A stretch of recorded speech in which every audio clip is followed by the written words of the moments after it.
Assalamualaikum warahmatullahi wabarakatuh. Perkenalkan kami dari peserta pelatihan dasar CPNS golongan 3, angkatan 29, kelompok 4, subkelompok 2. Di sini kami akan membahas tentang akuntabilitas dalam konteks. Adapun anggota kelompok kami terdiri dari 5 orang. Yang pertama, Heri Ahmadi Irawan. Yang kedua, Mardatilah. Yang ketiga, Norhaniansah. Yang keempat, Agus Perdana Putra. Yang kelima, Neneng Ardianti Sundari. Selanjutnya, kami akan memperkenalkan moto kami, yakni kami ASN Indonesia berintegritas dan unggul. Selanjutnya, sebelum memasuki akuntabilitas dalam konteks, kita akan membahas terlebih dahulu pengertian akuntabilitas itu sendiri, yakni kewajiban pertanggungjawaban yang harus dicapai.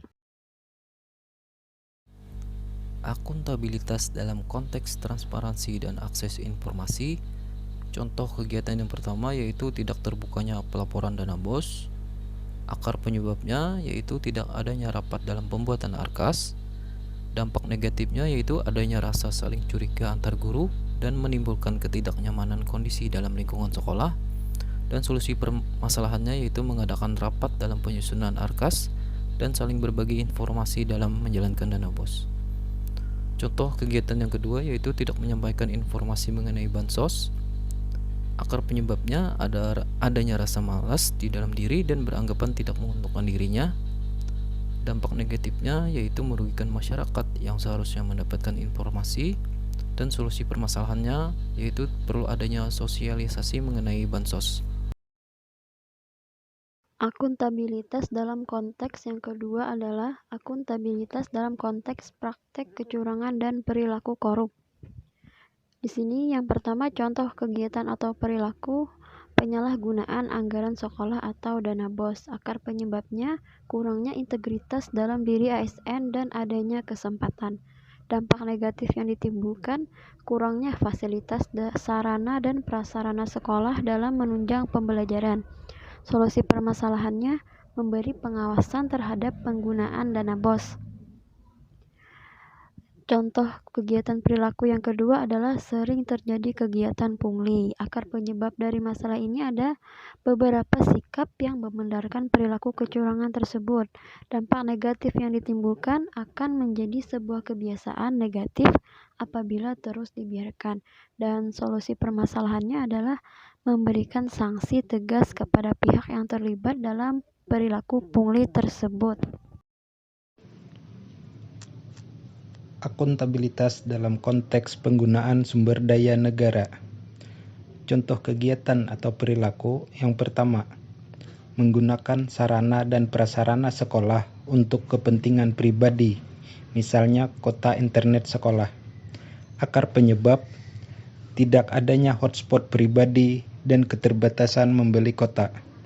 Dampak negatif, menghambat akses penyampaian informasi sekolah. Solusi permasalahan, memberikan batas kuota internet sekolah agar tidak dapat diakses di luar sekolah. Contoh kegiatan atau perilaku yang kedua, tidak memelihara fasilitas yang sudah disediakan oleh negara. Akar penyebab, kurangnya kesadaran dari diri sendiri untuk ikut menjaga dan merawat apa yang sudah disediakan. Dampak negatif, fasilitas yang disediakan menjadi cepat rusak. Solusi permasalahan, membuat peraturan dalam kegiatan pemeliharaan fasilitas yang sudah disediakan. Akuntabilitas dalam konteks penyimpangan dan penggunaan data dan informasi pemerintah. Contoh kegiatan atau perilaku yang pertama, pemalsuan laporan belanja dana BOS. Akar penyebab, ketidakmampuan pengelola melaporkan penggunaan dana BOS yang relevan. Dampak negatif, terjadinya pelaporan palsu yang mengakibatkan tidak nyatanya laporan tersebut sehingga memungkinkan terjadinya korupsi.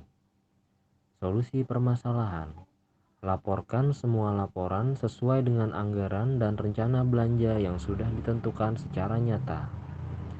Contoh kegiatan atau perilaku yang kedua, adanya pihak yang sengaja membocorkan data rahasia yang dimiliki oleh pemerintah.